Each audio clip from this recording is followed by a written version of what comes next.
ಓಂ ಗಂ ಗಣಪತಯೇ ನಮಃ. ಶ್ರೀಮಾತ್ರೇ ನಮಃ. ನಮ್ಮಯ ಜಾತಕ ಚಕ್ರದಲ್ಲಿ ಸೂರ್ಯ, ಬುಧ ಮತ್ತು ಶನಿ ಒಂದೇ ಭಾವದಲ್ಲಿ ಇದ್ದರೆ ಅದರ ಫಲಿತಾಂಶವೇನು? ಜಾತಕದಲ್ಲಿ ಈ ತ್ರಿಗ್ರಹ ಕೂಟವು ವ್ಯಕ್ತಿಯ ಬುದ್ಧಿಶಕ್ತಿ, ಶ್ರಮ, ಉದ್ಯೋಗ, ಕುಟುಂಬ, ಧನ, ಆರೋಗ್ಯ, ದಾಂಪತ್ಯ ಹಾಗೂ ಆಧ್ಯಾತ್ಮಿಕ ಜೀವನದ ಮೇಲೆ ಹೇಗೆ ಪರಿಣಾಮ ಬೀರುತ್ತದೆ? 12 ಭಾವಗಳಲ್ಲಿ ಈ ಗ್ರಹಗಳ ಸಂಯೋಗದಿಂದ ಉಂಟಾಗುವ ಶುಭ ಹಾಗೂ ಅಶುಭ ಫಲಗಳು, ವ್ಯಾಮೋಹಗಳು ಹಾಗೂ ಪರಿಣಾಮಕಾರಿ ಪರಿಹಾರಗಳನ್ನು ಈ ವಿಡಿಯೋದಲ್ಲಿ ಸಮಗ್ರವಾಗಿ ತಿಳಿದುಕೊಳ್ಳೋಣ. ಜಾತಕ ಚಕ್ರದಲ್ಲಿ ಸೂರ್ಯನು ಆತ್ಮಕಾರಕ ಹಾಗೂ ಪಿತೃಕಾರಕ, ಬುಧ ಗ್ರಹವು ಬುದ್ಧಿಕಾರಕ ಹಾಗೂ ವ್ಯಾಪಾರಕಾರಕ, ಇನ್ನು ಶನಿ ಗ್ರಹವು ಕರ್ಮಕಾರಕ, ಶ್ರಮಕಾರಕ. ಈ ಮೂರು ವಿಭಿನ್ನ ಸ್ವಭಾವದ ಗ್ರಹಗಳು ಒಂದೇ ಭಾವದಲ್ಲಿ ಸೇರಿದಾಗ ಅದನ್ನು ತ್ರಿಗ್ರಹ ಕೂಟ ಎಂದು ಕರೆಯುತ್ತಾರೆ. ಸೂರ್ಯ ಮತ್ತು ಬುಧರ ಸಂಯೋಗದಿಂದ ಬುಧಾದಿತ್ಯ ಯೋಗ ಅಂದರೆ ತೀಕ್ಷ್ಣ ಬುದ್ಧಿ, ಕೀರ್ತಿ ಅನ್ನೋದು ಉಂಟಾಗುತ್ತದೆ. ಹಾಗೆಯೇ ಸೂರ್ಯ ಮತ್ತು ಶನಿ ಗ್ರಹಗಳ ಸಂಯೋಗವು ತಂದೆ ಮಗನ ಭಿನ್ನಾಭಿಪ್ರಾಯ, ಅಹಂಕಾರ ಹಾಗೂ ಶಿಸ್ತು ಇವುಗಳ ನಡುವಿನ ಸಂಘರ್ಷವನ್ನು ಸೂಚಿಸುತ್ತದೆ. ಹಾಗೆಯೇ ಬುಧ ಮತ್ತು ಶನಿ ಸಂಯೋಗವು ಆಳವಾದ ಸ್ಥಿರವಾದ ಚಿಂತನಾ ಶಕ್ತಿಯನ್ನು ನೀಡುತ್ತದೆ. ಈ ಮೂರು ಗ್ರಹಗಳು ಜಾತಕದ 12 ಭಾವಗಳಲ್ಲಿ ಇದ್ದಾಗ ದೊರೆಯುವಂತಹ ಫಲಗಳು, ವ್ಯಾಮೋಹಗಳು, ನಕಾರಾತ್ಮಕ ಅಂಶಗಳು, ಲಾಭಗಳು ಹಾಗೂ ವಿಶೇಷವಾದಂತಹ ಪರಿಹಾರಗಳು ಏನು ಅಂತ ಒಂದೊಂದಾಗಿ ತಿಳಿಯೋಣ. ಮೊದಲಿಗೆ 1ನೇ ಭಾವದಲ್ಲಿ ಅಂದರೆ ಲಗ್ನ ಭಾವದಲ್ಲಿ ಈ ಮೂರು ಗ್ರಹಗಳ ಸಂಯೋಗ ಅನ್ನೋದು ಇದ್ದಾಗ ಲಾಭಗಳು ಏನು ಅಂದರೆ ಅಪಾರವಾದಂತಹ ಜ್ಞಾನ, ಸಮಾಜದಲ್ಲಿ ಉತ್ತಮ ಗೌರವ, ಕಷ್ಟಗಳನ್ನು ಸಹಿಸಿ ಮುಂದೆ ಸಾಗುವಂತಹ ಶಕ್ತಿ ಹಾಗೂ ಬುಧಾದಿತ್ಯ ಯೋಗದಿಂದ ಉತ್ತಮವಾದಂತಹ ವಾಕ್ಚಾತುರ್ಯ ಇವು ಲಾಭಗಳು. ಇನ್ನು ಈ ಮೂರು ಗ್ರಹಗಳು ಇರುವಾಗ ಬರುವಂತಹ ನಕಾರಾತ್ಮಕ ಅಂಶಗಳು ಏನು ಅಂದರೆ ಮಾನಸಿಕ ಒತ್ತಡ, ಬೇಗ ಕೋಪ ಬರುವುದು, ಹಾಗೆಯೇ ತಲೆನೋವು ಮತ್ತು ಕಣ್ಣಿನ ಸಮಸ್ಯೆಗಳು ಅನ್ನೋವು ಬರುತ್ತದೆ.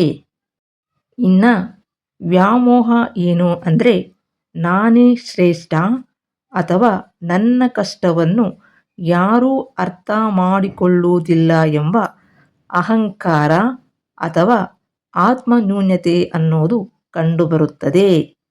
ಇದಕ್ಕೆ ಪರಿಹಾರವಾಗಿ ಪ್ರತಿದಿನವೂ ಸಹ ಸೂರ್ಯ ನಮಸ್ಕಾರ ಮಾಡಿ, ಹಾಗೆಯೇ ಪ್ರತಿ ಶನಿವಾರ ಶಿವನ ದೇವಾಲಯದಲ್ಲಿ ಎಳ್ಳೆಣ್ಣೆಯ ದೀಪವನ್ನು ಹಚ್ಚಿಡಬೇಕು. ಈಗ ಜನ್ಮ ಜಾತಕದ 2ನೇ ಭಾವ. ಈ ಭಾವವು ಧನ, ಕುಟುಂಬ ಹಾಗೂ ವಾಕ್ಚಾತುರ್ಯಕ್ಕೆ ಸಂಬಂಧಿಸಿದ್ದು. ಈ ಭಾವದಲ್ಲಿ ಏನಾದರೂ ಈ ಮೂರು ಗ್ರಹಗಳ ಸಂಯೋಗ ಅನ್ನೋದು ಇದ್ದಾಗ ಲಾಭಗಳು ಅನ್ನೋವು ಶ್ರಮದಿಂದ ಸಂಪಾದನೆ, ವಕೀಲ, ಲೆಕ್ಕ ಪರಿಶೋಧಕ, ಹಣಕಾಸು ಸಲಹೆಗಾರನಾಗಿ ಯಶಸ್ಸು ಹಾಗೂ ಗಂಭೀರವಾದಂತಹ ಮಾತಿನ ಶೈಲಿ. ಇನ್ನು ನಕಾರಾತ್ಮಕ ಅಂಶಗಳು ಏನು ಅಂದರೆ ಕುಟುಂಬದಲ್ಲಿ ಭಿನ್ನಾಭಿಪ್ರಾಯ, ಕಠಿಣ ಮಾತಿನಿಂದ ಸಂಬಂಧಗಳು ಹಾಳಾಗುವುದು, ಹಾಗೆಯೇ ಹಣದ ಹರಿವು ಅನ್ನೋದು ನಿಧಾನ. ಇನ್ನು ವ್ಯಾಮೋಹ ಏನು ಅಂದರೆ ಹಣವೇ ಜೀವನ ಅಥವಾ ಕುಟುಂಬ ನನ್ನ ನಿಯಂತ್ರಣದಲ್ಲಿ ಇರಬೇಕು ಎಂಬ ಭಾವನೆ ಇರುತ್ತದೆ. ಪರಿಹಾರವಾಗಿ ತಾವುಗಳು ಬುಧವಾರ ಹಸುವಿಗೆ ಹಸಿರು ಹುಲ್ಲು ಅಥವಾ ಪಾಲಕ್ ಸೊಪ್ಪು ತಿನ್ನಿಸಿ. ನಿಧಾನವಾಗಿ ಮಾತನಾಡುವಂತಹ ಅಭ್ಯಾಸವನ್ನು ಬೆಳೆಸಿಕೊಳ್ಳಬೇಕು. ಇನ್ನು ಜನ್ಮ ಜಾತಕದಲ್ಲಿ 3ನೇ ಭಾವ. ಈ 3ನೇ ಭಾವ ಅನ್ನೋದು ಪರಾಕ್ರಮ, ಸೋದರ ಭಾವ ಅನ್ನೋದು ಸೂಚಿಸುತ್ತದೆ.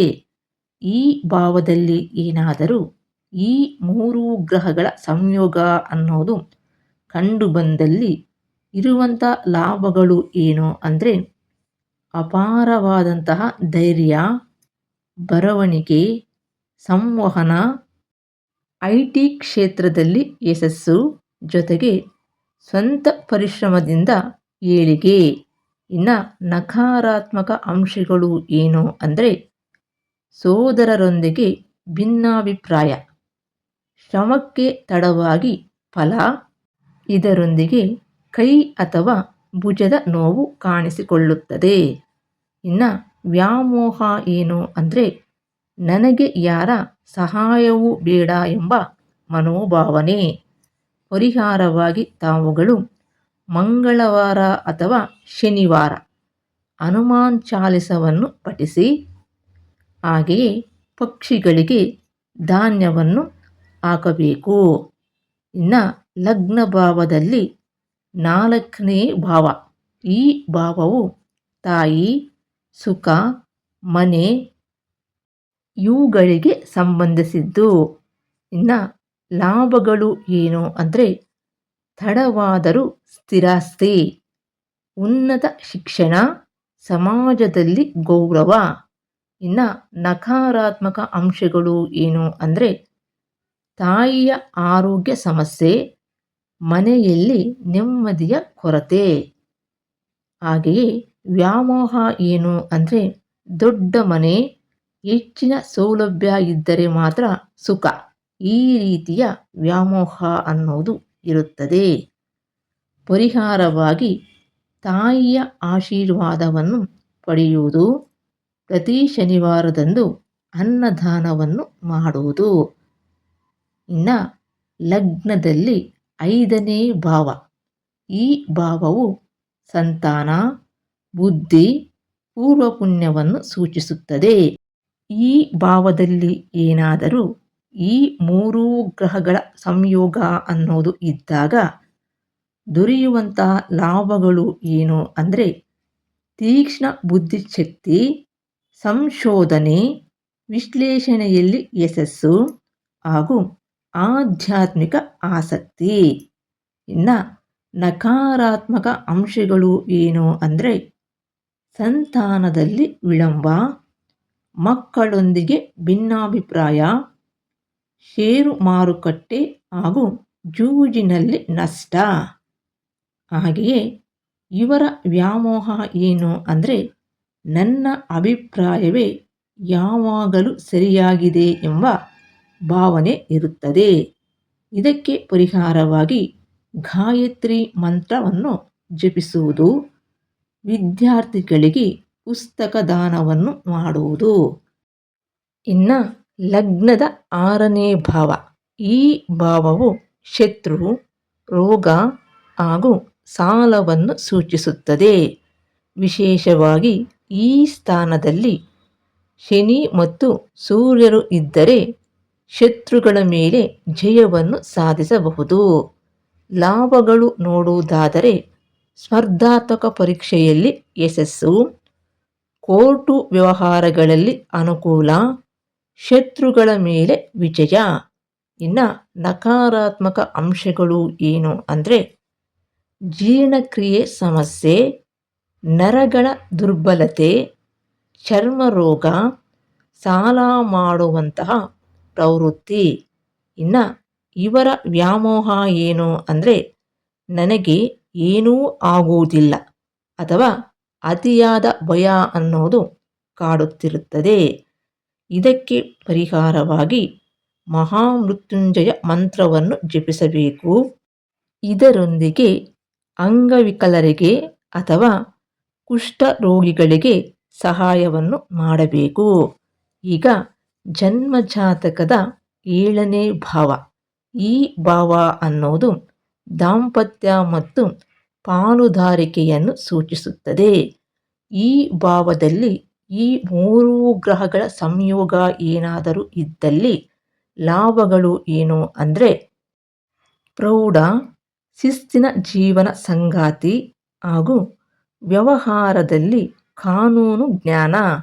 ಇನ್ನು ನಕಾರಾತ್ಮಕ ಅಂಶಗಳು ಏನು ಅಂದರೆ ದಾಂಪತ್ಯದಲ್ಲಿ ಅಹಂಕಾರ, ನಿರಂತರ ಭಿನ್ನಾಭಿಪ್ರಾಯ. ಇವರ ವ್ಯಾಮೋಹ ಏನು ಅಂದರೆ ನನ್ನ ಸಂಗಾತಿ ನನ್ನ ಮಾತೇ ಕೇಳಬೇಕು ಎಂಬ ಮನೋಭಾವ. ಪರಿಹಾರವಾಗಿ ಶ್ರೀ ಲಕ್ಷ್ಮೀನಾರಾಯಣರ ಆರಾಧನೆ ಮಾಡಬೇಕು. ಜೊತೆಗೆ ಪಾಲುದಾರಿಕೆ ಹಾಗೂ ದಾಂಪತ್ಯದಲ್ಲಿ ಪ್ರಾಮಾಣಿಕವಾಗಿರಬೇಕು. ಇನ್ನು ಜನ್ಮಜಾತಕದಲ್ಲಿ 8ನೇ ಭಾವ. ಈ 8ನೇ ಭಾವ ಅನ್ನೋದು ಆಯುಷು, ರಹಸ್ಯ, ಗುಪ್ತ ಜ್ಞಾನವನ್ನು ಸೂಚಿಸುತ್ತದೆ. ಈ ಸ್ಥಾನದಲ್ಲಿ ಏನಾದರೂ ಈ 3 ಗ್ರಹಗಳ ಸಂಯೋಗ ಅನ್ನೋದು ಇದ್ದಲ್ಲಿ ಇವರಿಗೆ ದೊರೆಯುವಂಥ ಲಾಭಗಳು ಏನು ಅಂದರೆ ದೀರ್ಘಾಯುಷ್ಯು, ಜ್ಯೋತಿಷ್ಯ, ತಂತ್ರ ಹಾಗೂ ಸಂಶೋಧನೆಯಲ್ಲಿ ಯಶಸ್ಸು, ಜೊತೆಗೆ ಅನಿರೀಕ್ಷಿತ ಧನಲಾಭ. ಈಗ ಇವರಿಗೆ ಇರುವಂತಹ ನಕಾರಾತ್ಮಕ ಅಂಶಗಳು ಏನು ಅಂದರೆ ಪಿತ್ರಾರ್ಜಿತ ಆಸ್ತಿ ವಿವಾದ, ನರ ಅಥವಾ ಎಲುಬಿನ ಸಮಸ್ಯೆಗಳು ಬರಬಹುದು. ಇನ್ನು ಇವರಿಗೆ ಇರುವಂತಹ ವ್ಯಾಮೋಹ ಅಂದರೆ ನಾವು ಅಥವಾ ವೈಫಲ್ಯದ ಬಗ್ಗೆ ಅನಗತ್ಯ ಭಯ ಅನ್ನೋದು ಕಾಡುತ್ತಿರುತ್ತದೆ. ಪರಿಹಾರವಾಗಿ ಶನಿವಾರದಂದು ರುದ್ರಾಭಿಷೇಕ ಮಾಡಿಸಬೇಕು. ಜೊತೆಗೆ ಕಾಲಭೈರವಾಷ್ಟಕವನ್ನು ಪಠಿಸಬೇಕು.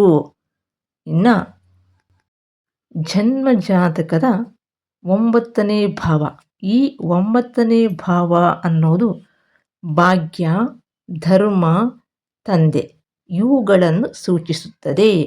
ಈ ಭಾವದಲ್ಲಿ ಏನಾದರೂ ಈ 3 ಗ್ರಹಗಳ ಸಂಯೋಗ ಏನಾದರೂ ಕಂಡು ಬಂದಲ್ಲಿ ಅವರಿಗೆ ದೊರೆಯುವಂಥ ಲಾಭಗಳು ಏನು ಅಂದರೆ ಉನ್ನತ ಶಿಕ್ಷಣ, ವಿದೇಶ ಪ್ರವಾಸ, ಗುರು ಸ್ಥಾನಮಾನ.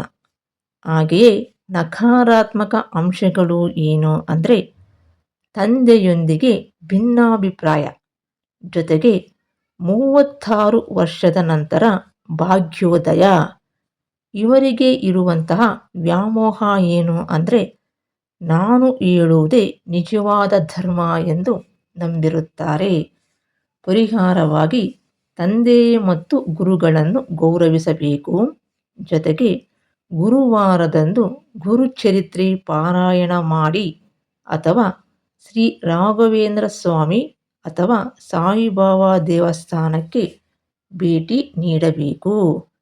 ಈಗ ಜನ್ಮಜಾತಕದಲ್ಲಿ 10ನೇ ಭಾವ. ಈ 10ನೇ ಭಾವ ಅನ್ನೋದು ಕರ್ಮ, ಉದ್ಯೋಗ ಹಾಗೂ ಕೀರ್ತಿಗೆ ಸಂಬಂಧಿಸಿದ್ದು. ಈ ಭಾವದಲ್ಲಿ ಏನಾದರೂ ಈ 3 ಗ್ರಹಗಳ ಸಂಯೋಗವಿದ್ದಲ್ಲಿ ಅದರಲ್ಲಿ ಮುಖ್ಯವಾಗಿ ಈ ಸ್ಥಾನವು ಸೂರ್ಯನಿಗೆ ದಿಗ್ಬಲವಿರುತ್ತದೆ. ಆದ್ದರಿಂದ ಈ ಸಂಯೋಗ ಅತ್ಯಂತ ಶಕ್ತಿಶಾಲಿ. ಈ ಗ್ರಹಗಳ ಸಂಯೋಗದಿಂದ ಇವರಿಗೆ ದೊರೆಯುವಂಥ ಲಾಭಗಳು ಏನು ಅಂದರೆ ಸರ್ಕಾರಿ ಉದ್ಯೋಗ, ರಾಜಕೀಯದಲ್ಲಿ ಉನ್ನತ ಸ್ಥಾನ, ಉತ್ತಮ ಆಡಳಿತ ಸಾಮರ್ಥ್ಯ ಹಾಗೂ ನಾಯಕತ್ವ. ಜೊತೆಗೆ ಇವರಿಗೆ ಇರುವಂತಹ ನಕಾರಾತ್ಮಕ ಅಂಶಗಳು ಏನು ಅಂದರೆ ಮೇಲಾಧಿಕಾರಿಗಳು ಅಥವಾ ಸಿಬ್ಬಂದಿಯೊಂದಿಗೆ ಸಮಸ್ಯೆಗಳು ಹಾಗೂ ಕೆಲಸಕ್ಕೆ ತಕ್ಕ ಮಾನ್ಯತೆ ಅನ್ನೋದು ತಡವಾಗಿ ಸಿಗುವುದು.